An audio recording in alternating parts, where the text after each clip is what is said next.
안녕하세요. 10월 30일 목요일 아침마다 새로운 이성재 목사입니다. 오늘 하루도 나 혼자 살 수 없는 세상임을 깨달으며 만나는 모든 사람들에게 감사하는 하루 되시길 빕니다. 오늘 묵상 본문은 잠언 24장 15절에서 18절 말씀을 보겠습니다. 오늘 본문에서 이 두 가지 교훈을 생각해 보고자 하는데, 첫째는 하나님을 믿고 일어나라는 것입니다.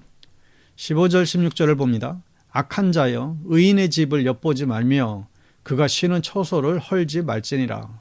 16절 대저 의인은 7번 넘어질지라도 다시 일어나려니와 악인은 재앙으로 말미암아 엎드려지느니라. 먼저 이 15절 16절은 악인에게 어떻게 대해야 되는지를 알려주고 있죠. 15절은 악인에게 의인의 집을 헐려고 숨어서 기회를 엿보지 말라라고 경고합니다. 여러분, 의인은 하나님을 믿는 사람들인데 여기서 우리는 두 가지 사실을 알 수 있어요. 하나님을 믿는 사람들도 넘어질 수 있다는 거예요. 그것도 아주 많이 넘어질 수 있다는 것입니다. 우리가 종종 하나님께 불평을 합니다. 주님을 믿고 교회 다니고 하나님 의지하는 백성들에게 왜 이런 어려운 일이 생긴 것입니까? 그렇게 교회 열심히 잘 다니고 그러면 그 순서대로 복도 받고 교회 안 다니는 순서대로 벌 받으면 참 좋을 것 같은데, 만약 이렇게 되면 목사가 복음 전하기에 얼마나 편하겠어요? 그러나 기독교인이나 비기독교인이나 똑같이 고난에 직면하죠. 의인도 7번 넘어집니다. 7번이 뭐예요? 살다 보면 엄청난 고난이 우리 크리스찬들에게도 이제 닥칠 수 있다는 것이죠. 고난이 닥친다고 내가 문제 있는 것만은 꼭 아닙니다. 그게 정상이고 그게 우리의 인생이라는 거예요. 그러나 하나님을 믿는 사람들은 다시금 일어날 수 있다는 것입니다. 의인을 악인과 비교해서 그렇게 설명하고 있는데, 이 둘의 차이가 다시 일어서는 힘이라는 거예요. 넘어졌을 때 그냥 일어나려면 정말 힘이 들죠. 무릎에 무리가 가죠. 그런데 누가 잡아주면 참 편하게 일어날 수 있습니다. 여러분, 우리 예수 믿는 사람들은 이 일어나는 힘이 있어요. 우리에게는 시험을 피하는 힘은 없어요. 우리에게서 믿는 사람들은 다 고난을 피해가라, 이거는 없어요. 그러나 넘어졌을 때 일어나는 능력을 있습니다. 왜요? 주님께서 우리의 넘어진 그 손을 붙잡아 주시고 그 힘 빠진 무릎을 다시 일으켜 세워 주시기 때문에 그렇습니다. 그래서 의인은 7번 넘어져도 다시 일어난다는 거예요. 주님의 손 붙잡고 늘 일어나는 연습하며 살 수 있기를 축복합니다. 두 번째 교훈은 이 원수가 망할 때에 즐거워하지 말라는 것입니다.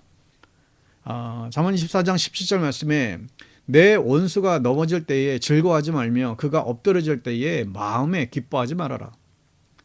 잠언은 이 악인을 대하는 태도를 가르쳐주고 있어요.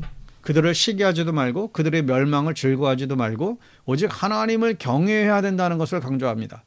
오직 하나님을 두려워하는 삶이야말로 지혜로운 삶이라고 계속해서 말씀해요. 여러분, 세월이 흘러가는 것을 보면 선하고 의롭고 올바른 길을 가는 사람들이 세상을 주관하는 게 아니라 사악하고 안하무인한 사람들이 주도권을 쥐고 있을 때, 그럴 때가 참 많이 있습니다.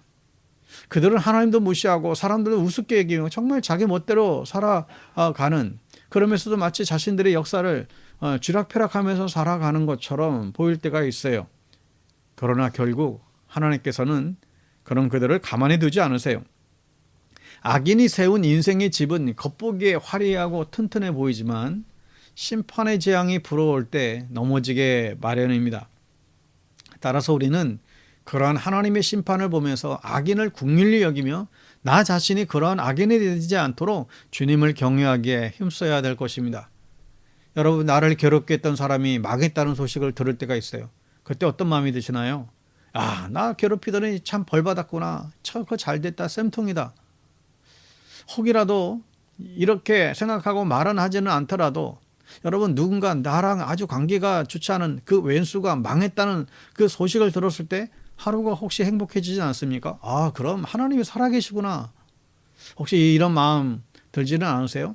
우리가 어쩌면 어떤 악인이 우리의 원수가 어떤 잘못된 어떤 그 상황에 놓여 있다는 것을 들었을 때 우리 안에 그거 잘됐다, 쌤통이다, 이런 마음까지는 완전히 우리가 어쩌면 드는 것은 우리가 어쩔 수 없을지 모르겠어요. 그런데 하나님께서는 우리에게 다른 명령을 하고 있는 거예요.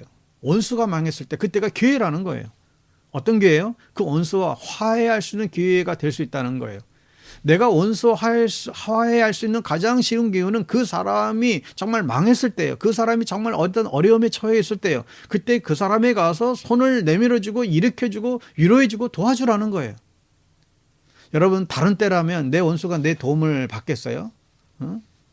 집어치라 그러죠. 관심도 안 갖죠. 그런데 그 사람이 정말 힘들고 공고하고 어려울 때는, 정말 난처한 상황에 있을 때 그때는 내가 도와줄 수 있어요. 그러면 더 이상 원수가 아니라 화해할 수 있는 기회가 생긴다는 것이죠. 하나님께서 주시는 기회라는 것입니다. 잠언 24장 18절 말씀에도 여호와께서 이것을 보시고 기뻐하지 아니하사 그의 진노를 그에게서 옮기실까 두려우니라. 무슨 얘기인가 하면, 원수가 망하는 것을 보고 기뻐하고 아무것도 하지 않으면 하나님께서 심지어 나에게 벌 주시겠다고 하는 거예요. 원수가 힘들어할 때 여러분, 그를 찾아가시라는 거예요. 그리고 도우세요.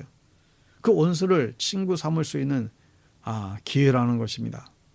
여러분, 우리에게 이러한 정말 원수까지도 친구 삼을 수 있는 그런 주님의 마음이 우리 안에 오늘도 늘 넘쳐날 수 있게 되기를 간절히 축복합니다. 샬롬.